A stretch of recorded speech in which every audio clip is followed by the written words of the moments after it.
अस्सलाम वालेकुम। आज हम बात करेंगे स्टैटिक वेरिएबल्स के बारे में। तो स्टैटिक वेरिएबल्स एक्चुअली होते क्या हैं?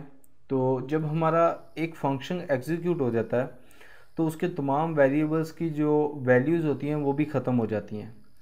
तो समटाइम्स ये होता है कि हमें फंक्शंस के अंदर दी हुई वैल्यूज़ को सेव करना पड़ता है अपने आगे नेक्स्ट यूज़ करने के लिए या उसको फर्दर इस्तेमाल में लाने के लिए। तो उसके लिए हमें क्या करना होता है कि उस वेरिएबल को फिर हम स्टैटिक रख देते हैं ताकि उसके अंदर की जो वैल्यूज़ है वो after execution of the function save रहें, डिलीट ना हो।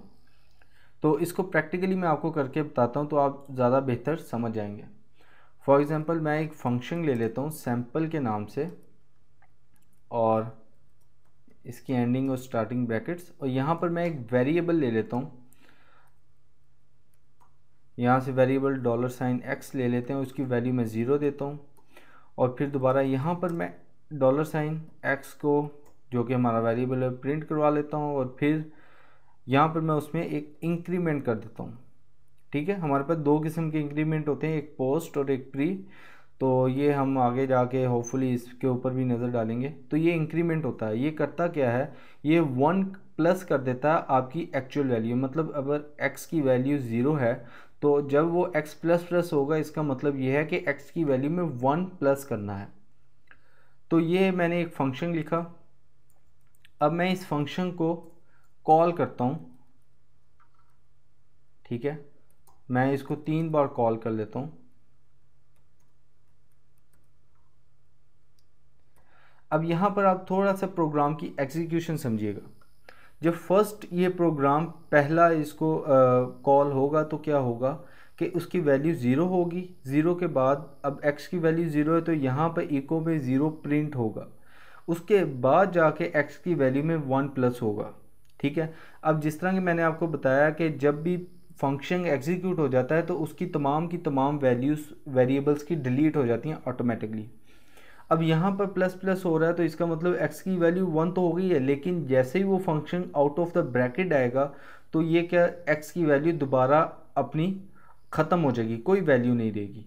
उसके बाद दोबारा जब ये एग्जीक्यूट होगा तो ये x डिक्लेयर होगा, x वेरिएबल इसमें ज़ीरो वैल्यू दोबारा असाइन होगी, दोबारा ज़ीरो प्रिंट होगा, दोबारा उसमें इंक्रीमेंट होगा, लेकिन उसका कोई फ़ायदा नहीं। जैसे वो ब्रैकेट के बाहर आएगा तो x की वैल्यू ख़त्म। तीसरी बार फिर ऐसा ही होगा। तो इसका मतलब ये है कि हमारे पास जो आउटपुट आने वाली है वो आने वाली है 000 ज़ीरो, इसकी भी ज़ीरो, नीचे वाले की भी ज़ीरो, इधर भी ज़ीरो। एग्जीक्यूट करते हैं इसको तो यहाँ पर देखें 000। अब उसने मेरी वैल्यू कीप नहीं की। अब स्टैटिक वेरिएबल का मकसद ये होता है कि जब मैं उसमें एक वैल्यू x की असाइन करूँ तो वो डिलीट ना हो, मैं उसको फर्दर आगे जाके यूज़ कर सकूँ। तो इसके लिए जस्ट आपने क्या करना होता है, स्टैटिक का कीवर्ड यूज़ करना होता है वेरिएबल को डिक्लेयर करने से पहले।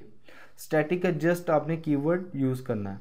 अब क्या होगा कि जब सैम्पल फर्स्ट वाला एग्जीक्यूट होगा वो यहाँ पर जाएगा और देखेगा ये वेरिएबल स्टैटिक है, उसकी वैल्यू ज़ीरो असाइन कर देगा।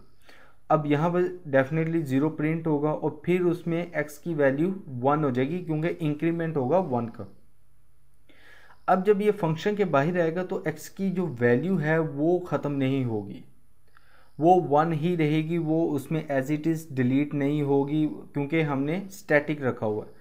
अब जब दूसरा सैंपल हमारा चलेगा, दोबारा फंक्शन को कॉल करेंगे तो यहाँ पर स्टैटिक में क्योंकि x की वैल्यू क्या है 1, क्योंकि अब वो डिलीट नहीं हुई तो यहाँ पर हमारे पास 1 प्रिंट होगा और फिर यहाँ पर हमारे पास दोबारा प्लस प्लस होगा। अब 1 में जब दोबारा 1 प्लस होगा तो वो 2 हो जाएगा। अब थर्ड टाइम इसने रन करना है, थर्ड टाइम दोबारा इधर x की वैल्यू 2, यहाँ पर 2 प्रिंट होगा और यहाँ पर फिर x की वैल्यू 3 हो जाएगी 1 उसमें ऐड होकर। लेकिन क्योंकि अब हम सैंपल को दोबारा कॉल नहीं कर रहे तो जो 3 वैल्यू है x की वो 3 है, लेकिन प्रिंट जो होगी हमारे पास वो 2 होगी। ठीक है, अब एक्चुअल वैल्यू x की 3 हो गई है। अब हम आउटपुट की तरफ आते हैं तो आउटपुट हमारी होगी 0 1 2। होपफुली मैं आपको समझाने में कामयाब हुआ हूँगा, आपको समझ आ गई होगी ये किस तरह से काम कर रहा है। ठीक है, तो जब मैं यहाँ पर रीलोड करूँगा तो अब हमारे पास वैल्यू होगी 0 1 2। इसको सेव नहीं किया मैंने, इसको सेव कर लेते हैं यहाँ पर आकर। अब रिफ़्रेश करते हैं तो देखें 0 1 2 मतलब स्टैटिक वेरिएबल की जो वैल्यू है वो एज इट इज़